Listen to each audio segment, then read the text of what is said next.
When it comes to filmmaking in 2026, one of the biggest questions on everyone's mind is how is AI going to affect our industry as filmmakers?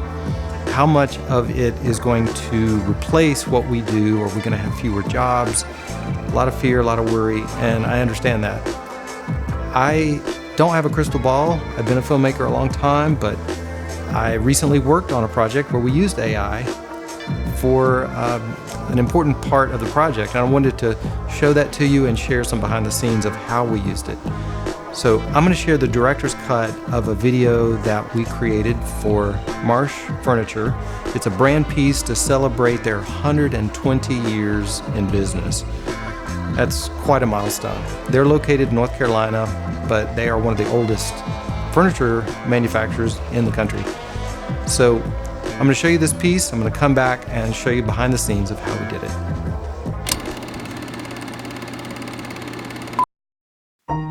What you'll find in our cabinets says everything about who we are. Since 1906, we've held on to the things that are important to us, just like you've held on to the things that are important to you. The novelty mixing bowls, handwritten recipe cards, the wedding china, the things that are passed down, the trends that came and went. Every generation's treasures. Through it all, what we put into our cabinets remains the same. The care in how they're made, and the values they hold, and an unwavering quest to do right. Marsh Cabinets. We're here for you.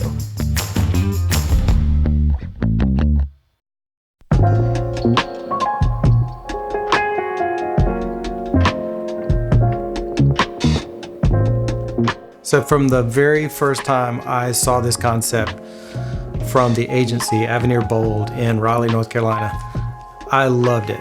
It tells a story, it's got emotion, it's got period scenes, it's just got so many things that would make it interesting. Like all projects, there's a fixed budget.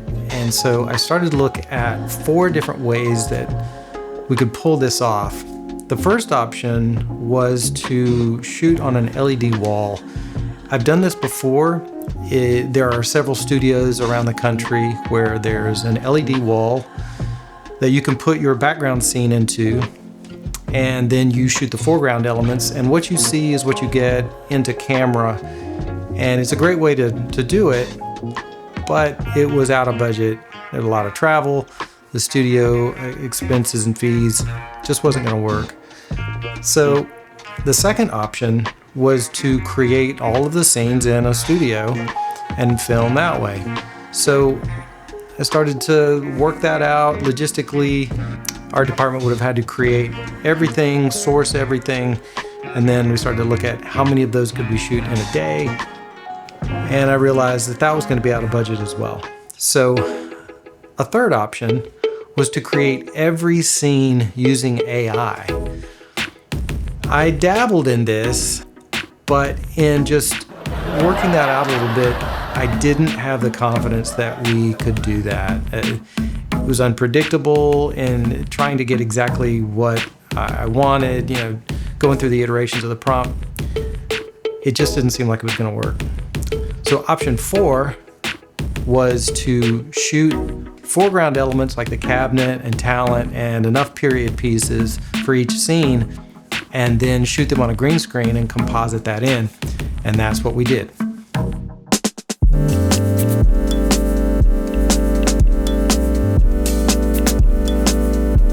So let's talk about the pre-production that went on to get ready to shoot. We only had 3 weeks from the time the project was greenlit to the time we filmed. What the hell are you doing? But it happened, and we did the casting as quickly as we could, especially for the period pieces. The hair and makeup and the wardrobe, those items can take a while to get.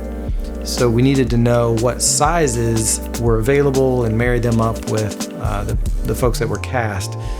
The other thing that needed to happen was to create the AI background images. The agency took that task on using Google Gemini, and they used Marsh catalog images dating back to 1908. So The client opened up the vault of catalogs that they'd had for the last 120 years, and the agency was able to create backgrounds where every scene had a Marsh cabinet in it. So after everything was done, we were ready to shoot. Yeah, that's right. Oh, get some. Setting up for our first shot, the wide shot, and we got a big old book light here. It's gonna be super soft. So we had 2 shoot days to pull everything off. The first day we shot at a Marsh Kitchen and Bath Design Center, and it really does look like a home as long as you keep your framing, fairly tight. Actually, Mom, I love what you've done in the place, but you're gonna love what I'm about to do. I like this farmhouse chic. Do you like that? Love that. Amazing. Decaf for you? Yeah. The home buyers can sign off on that. So yeah, we're wrapping up. We got it all shot and we're heading over to the studio. So we'll see you there. So we split the day and we did a company move after lunch over to a photography studio, Steve Cash Photography.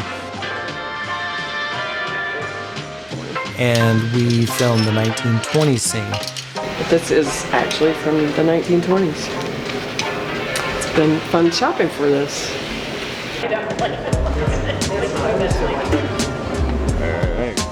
This gave us a great setup that we could just blow the lights out, walk away, and get ready for the next day. It's day 2. We're gonna make some more movie magic. So we've got to shoot the remaining 4 scenes today. Some are night scenes, some are day scenes. We're gonna have some fun with lighting. So on day 2, we started with 1990s. Let's get to work. Same side of the parties? Yep, now head out.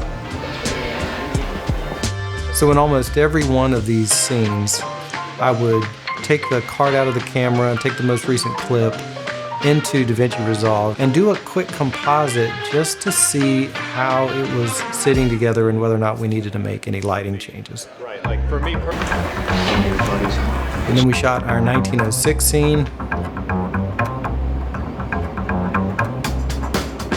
You're really sneaking this cookie. You're stealing a cookie. You're not supposed to have a cookie. And we shot our 1970 scene. Dude, that was money. And then our 1950 scene. Last shot, you know what that means? That's a wrap!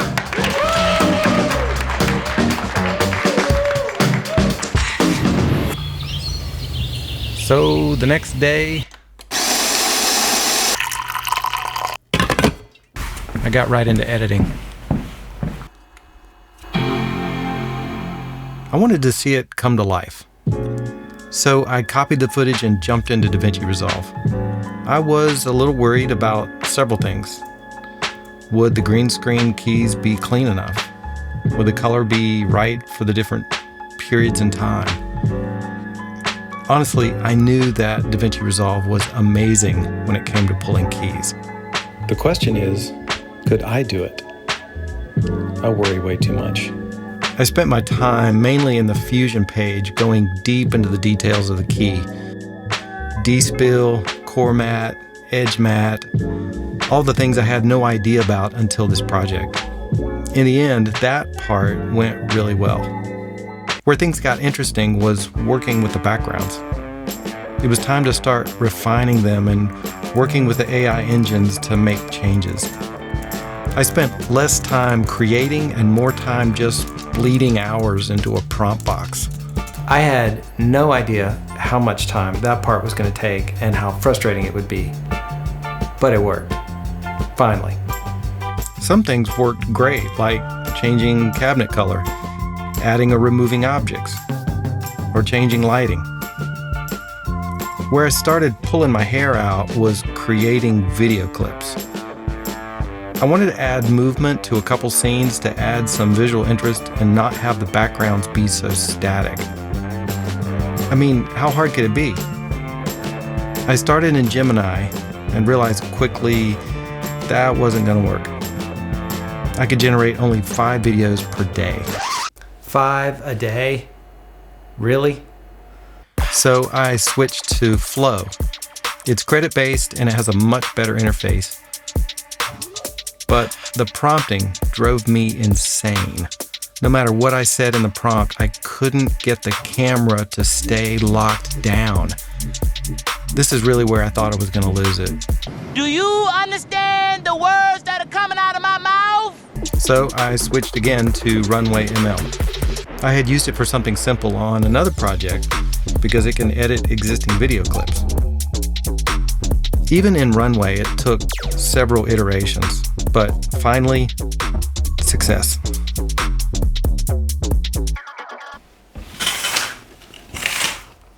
Then it was time to dial in the color, and this is my comfort zone.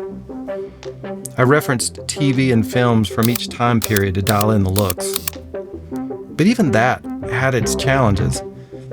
Getting the red log footage to sit well with the backgrounds was tricky. The images and video clips were all 8-bit color, highly compressed, low resolution. It took several passes, but I finally got each scene to where I was happy. Boom. Done. Yes, let's go. All right, well, I've had a chance to recoup. I'm glad that this project is done and out in the world. I'm thankful that the client was happy, the agency was happy, and I learned a ton. Before we wrap, I just want to share with you 5 tips that I learned as a filmmaker about how best to use the AI engines for images and video clip creation. Tip number 1 is budget for the time in your timeline and in your budget for AI asset creation. It's going to take you a while. It takes a while to learn how to prompt, especially if it's your first time. It takes a while to learn the interface and to understand how the engine responds to your commands. Tip number 2 is still image first, video clip second. So if you're trying to create a video clip in an AI engine, don't waste credits iterating on creating the video over and over. Create a still image of what you're trying to create, of the overall image first, then move on to animating that. It's going to be a lot cheaper and a lot faster. The third tip I would give you, which is kind of related to the second, is don't prompt naked. Meaning, don't put in a naked block of text into the AI engine trying to get your video clip. Provide some type of reference image like a character or even colors. Any information you can give it that informs what you're trying to do is going to help you get there faster. Tip number 4 is that AI image and video quality really kind of sucks. I know that it can be 4K, but it is 8-bit, highly compressed, MP4s.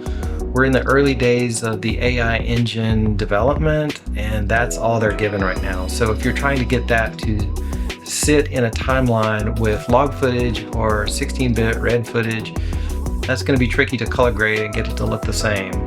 Tip number 5 is direct the camera, not just the subject of what happens inside of the video clip you're trying to create. So you can specify the height of the camera, whether it's a 35 or 50 millimeter lens, whether it's an anamorphic lens, even a vintage lens. Some of the AI engines even allow for that in their interface where you can specify it.